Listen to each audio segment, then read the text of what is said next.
tuning into our channel. I'm Taylor. Mikaela. This little nugget back here is Minnie. And we just wanted to turn around and chime in. We know it's been a while since we launched our intro videos, and it was like kind of a second way to turn around and connect with you guys on our platform. For those of you that don't know, most of our business and our work is on our website and our blog, and you can find the link in the description box below. But we wanted to turn around and take today, so far we focused more on our sustainability and spirituality and being environmentally friendly and that kind of stuff. But a big purpose behind RavenWerks that we've kind of discussed in the past is making those alternative hobbies and those other, interests that you want to pursue and learn about more approachable and removing a lot of the stigma around those. And one of our favorite topics kind of in that area is Dungeons and Dragons. There are kind of a lot of, I feel like, misconceptions about what playing Dungeons and Dragons is. And, for the longest time, it was labeled as kind of like the nerd geek pastime. And especially, it's beginning to be more mainstream and more accepted, but it's still, there's a lot of sometimes fear and trepidation around, starting to try and play or find people that have those common interests. And especially starting off playing as an adult without that backstory, and especially as a female. So we kind of just wanted to take some time to reflect on our previous experiences and have a bit of a conversation there. So we just have a couple questions today to start with, and we'll cover more in the future. But to start, I guess, first question, what is your word salad? It happens. What is your favorite part of D&D as a whole? For me, I think favorite part of D&D as a whole is the community, not just of like the playing in and of itself, and like the other people that you connect with. Like, for instance, if you watch Critical Role or if you're on some of the Facebook groups and that, but like whoever you're actually playing with, it's a good social interaction, especially if you're an introvert, because it's usually like a small group of people. You can relax, have fun, get in character and kind of out of yourself and have that adventure, but have it with other people in a really, most of the time, non-overwhelming setting. So for somebody like me, that's like when I played my first campaign, there was like 6 of us that played. It was once a week. That was our Sunday event, and it was basically, the majority of the day. And I came home feeling like relaxed, like I'd had a healthy social interaction, but I also wasn't drained from it. I would actually agree. So I feel like my favorite part of D&D as a whole is very much the social aspect, because it's a different outlet of social. Like, there's one thing if I like to get dressed up and go out and party, or if I go to the movies with friends, or I interact with people at work or whatever, but D&D is a little bit more of like a, I don't want to say intimate setting, but it's like, it's your friends, and it's a different outlet because you get to be artistic with them. It's some of my friends are more long distance too, so I get to interact with them in video chat and that, and I don't have another outlet for it because they're not going to drive, 6 hours once a week to hang out with me. Also, I feel like challenges you to get to know your friends in a different way. Yeah, you do definitely start to realize things about them, because you get to be silly about things and play with different scenarios that you wouldn't come across in real life. So I feel like, yeah, social aspect for me for sure. So then what was your biggest challenge in wanting to start playing, and what would you say to somebody wanting to learn to play that's never touched it before? So I actually feel like for me it was finding a group of people to start with. It was kind of intimidating because I actually wanted to play for years. I kept bringing it up. You even bought me like little miniatures and like a book, and I still didn't start playing for a while. I think I had a set of dice set aside for probably 4 or 5 years, because it seems daunting when you look at it. There's a lot of different like process for like combat and things like that once you know are super easy, but it takes having somebody maybe walk you through it for a couple of sessions for you to feel comfortable. And it's also hard, or at least it felt intimidating to me, to find a group to play with to initially start it, because I feel like you either think that everybody's already got an established group and you can't come into a campaign, or you feel like if you bring it up with your friends, you're just going to get kind of weird looks. Maybe I just didn't have the right friends, though. I don't know. No, I would say for me, it was a 2-pronged thing. Number one, yes, finding the right group of friends, because like I had a very small social circle. And at least for me, my friends were the right kind of nerds. They were all as geeky weird as I was, if not weirder. But some of their nerd wasn't necessarily the same kind of nerd. Yeah. It was a little bit easier for me to find a group because Thomas and I got invited to play by his brother and his brother's girlfriend. So that was a good experience. But for me, I think having the right group of people is part of it because it plays a part in your comfort level of putting yourself outside of yourself, which for me was the hardest part, because it's real easy to have your character and your timeline and this awesome story and adventure in your head, and it is sometimes a lot more uncomfortable to then role play that in front of other people because it does feel goofy when you're first learning. Yeah. You're sitting at a table making strange voices, while equally asking, like, does this work? How does this work? Can I do this? If you're playing with a more experienced player. So for me, the scariest thing was putting myself outside of myself in public. But I think what made all the difference was having a big enough group to have fun, but a small enough group to have it not be overwhelming and have them be people that had played before that could teach me what to do and had the patience for it. Yeah. As far as what I would say to somebody wanting to start, I would just say don't do what I did and hold back for as long as I did, because the second I got into it, not so much the mechanics, that takes time. Yeah. Learning what dice to use with what thing and what you have an action and a talking or a movement, that part is gonna take time. But I would say throw 3 sheets to the wind, get out of your own head and get into it, because the more you put into it as far as your character goes, the more you're gonna get out of it. Well, and I would also say, I want to say real quick that we are coming at this right now from like a player perspective, not so much like a DM perspective. And I mean, I am writing my own campaign right now. I do have ideas, like I want to be a DM, but just Haven't had the opportunity. haven't had the opportunity yet. So like we'll touch on that later as I get more experience there. But as a player, I agree 100%. Like I just feel like I wish I could go back and tell myself a little bit to just like put my big girl panties on, and or even just go to like a gaming bar and just talk to some people, because I almost guarantee there's tons of people out there that would want to play, would welcome you in, even if you're mid-campaign. Excited when people ask questions. Yeah, they're more the people in the D&D community for the most part. Like there are some real hard asses out there, but like I will say for the most part they're very, very accepting, and they want to teach you, they want to bring more people into it, even if it's mid-campaign or even if they do like a one-shot. They'll find ways to work around that. You could be a guest character. Yeah. So just go out, just do it. Okay, so next question here. Looking back at your first campaign, what would you have changed about the experience? It kind of ties in with that last one. I would honestly say get into it farther, faster. As far as like, I spent a lot of time out of character asking like, can I do this? Most of the time, if you go and try and do something in character and it doesn't work, your DM's gonna tell you.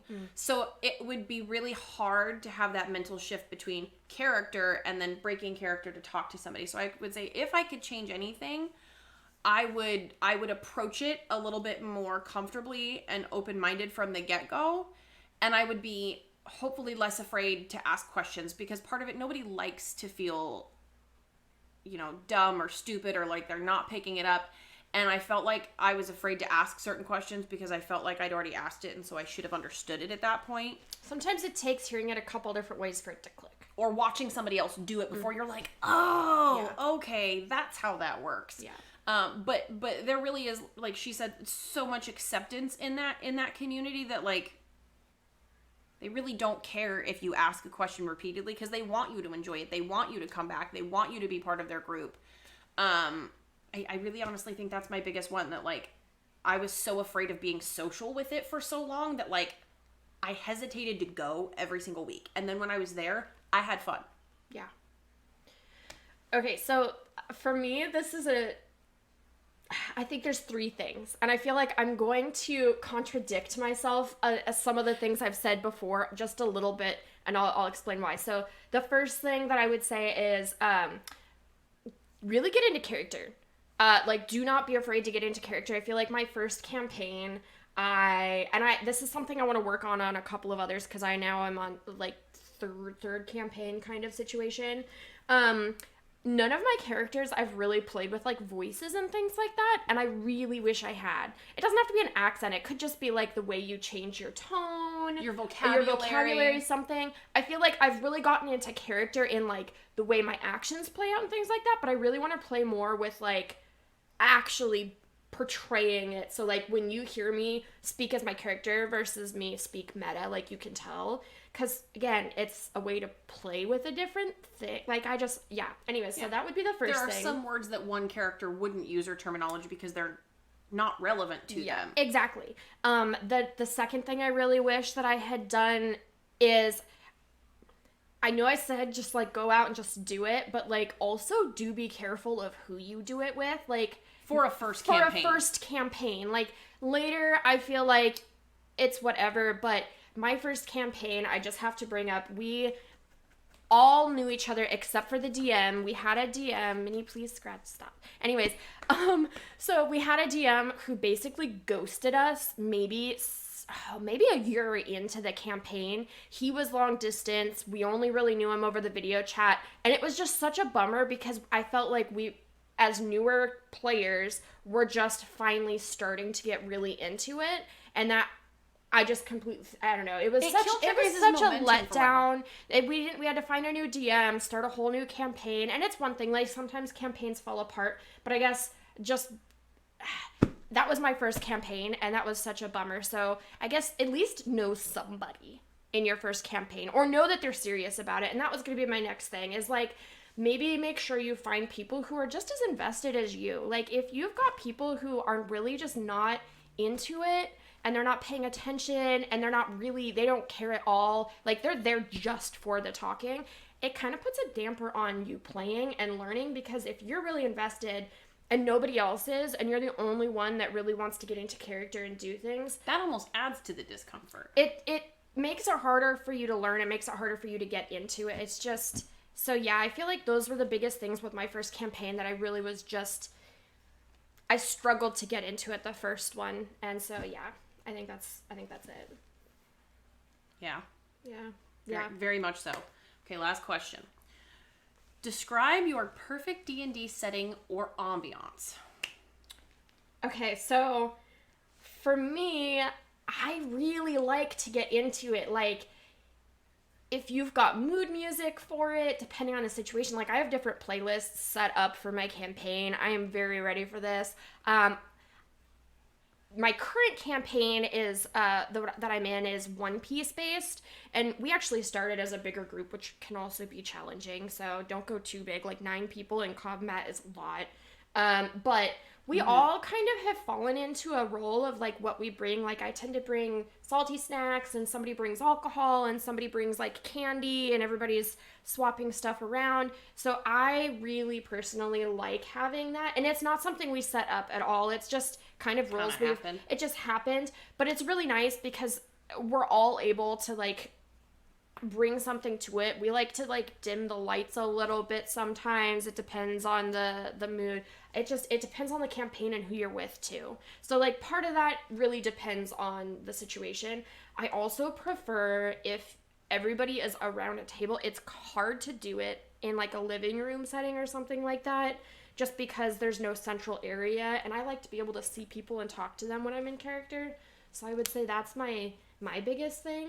I tend to prefer a little bit more relaxed versus like really like rigid situations. Yeah. So as far as like rigidity goes, I will say I prefer a little bit more relaxed, because especially if it's your first campaign, not only do you have to have some give and take with your DM, and when people have like if you're working with a DM that has absolutely no flexibility in what they will allow, and they're very by the book, and for some people that's great. I'm not one of those people.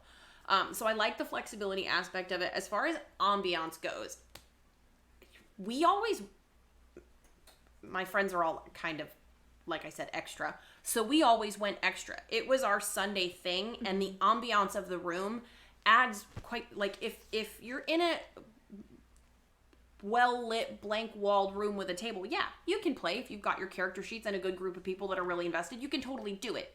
But especially if you're nervous and you're coming into it, having the right ambiance almost makes it easier for somebody that's shy to get out of that box and get themselves into a character. So like what Macy would do, we had our long table and the 5 of us would be around it, and she either, when she was creating her own world, drew her own maps, or we had the minis and she built landscapes, and we had all of our character pieces and she would move them around to give us distance examples.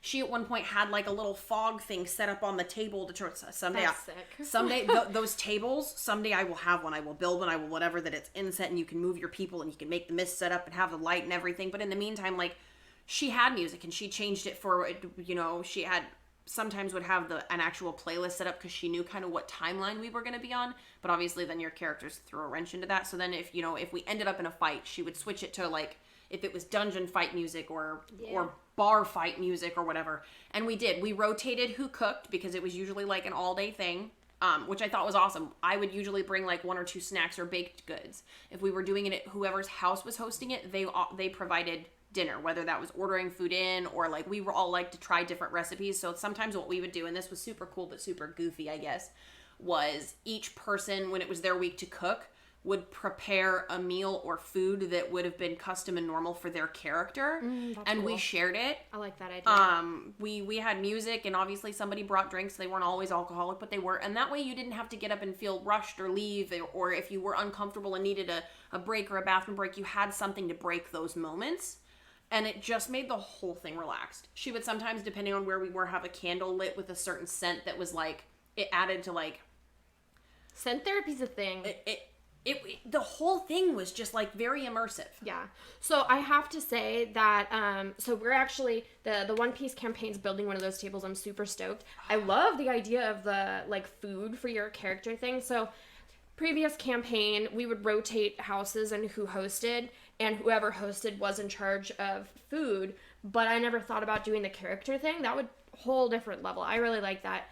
I will say the One Piece campaign, maybe some of us did get a little more into this than others. I spent like a year making a costume, but depending on my mood and like how rushed I am to get to the campaign, I still wear that, like pieces and parts of it. Not all of it, but like sometimes pieces and parts, because for me, it does help a little bit to fall into that character. And there's something else to consider there too. When you write your backstory, you've got this idea of who your character is.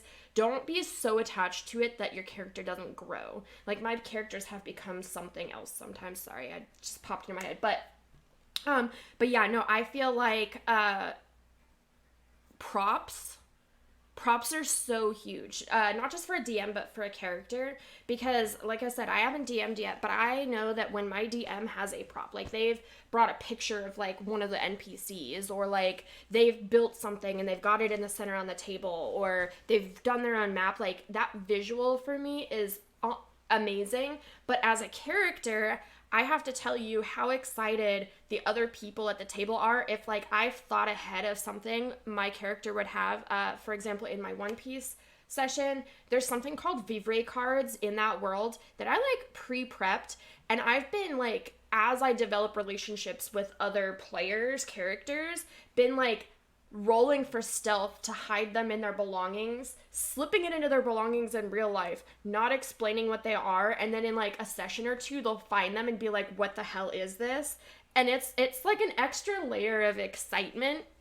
Or like if something's happening and I whip something out, like everybody else's excitement. So you're not only playing the DM's not only doing ambiance, but like you are just as responsible for adding that extra little bit of ambiance or like to all this other characters too. So yeah, like, because if you show up partially in costume, it gives them a visual for you as well, other than just, hey, there's a girl with cool colored hair sitting in the chair across from me. Exactly. So that's what I was talking about too, with like finding a group that's as invested as you, because if you know that they want to do that and they're into that kind of stuff too, like it's going to be so much more fun for you. So, and it's a good reflection of the DM's time too. It's really, really depressing to watch somebody that's spent all this time building a diorama or a map on top of writing the actual campaign and the framework of your story.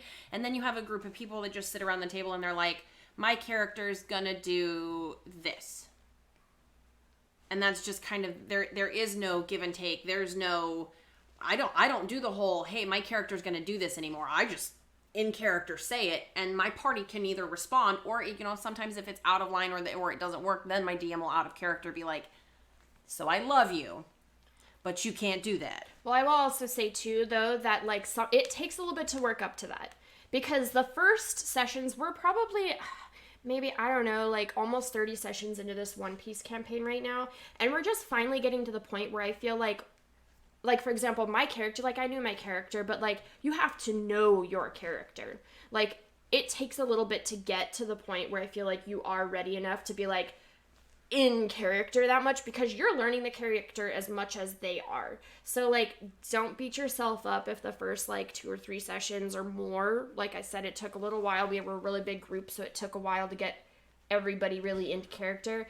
But don't beat yourself up if right off the bat you're not like, I don't know. Yeah. Give yourself some grace. Yeah. It does take time. It does. And I will be interested in future conversations because you brought up a couple of things that make me want to start talking about them now, but obviously in the interest of time, we won't do that.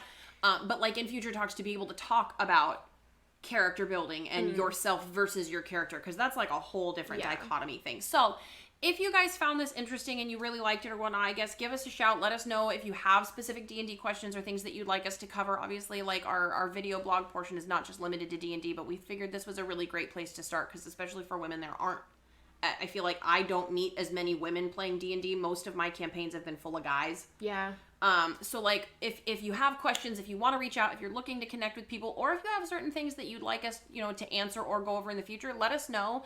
Otherwise, you can find the link to our blog down below and just keep tuned, because we'll keep coming back. Down below. Also, here's the finger guns. I have to. Anyways, also, I just want to say, you will be seeing more videos on some of the other topics, but we are also going to have a blog post kind of related to this on our website here later this week as well. So just keep an eye open. We'll be covering more topics, and we look forward to talking to you soon. Yep. Bye.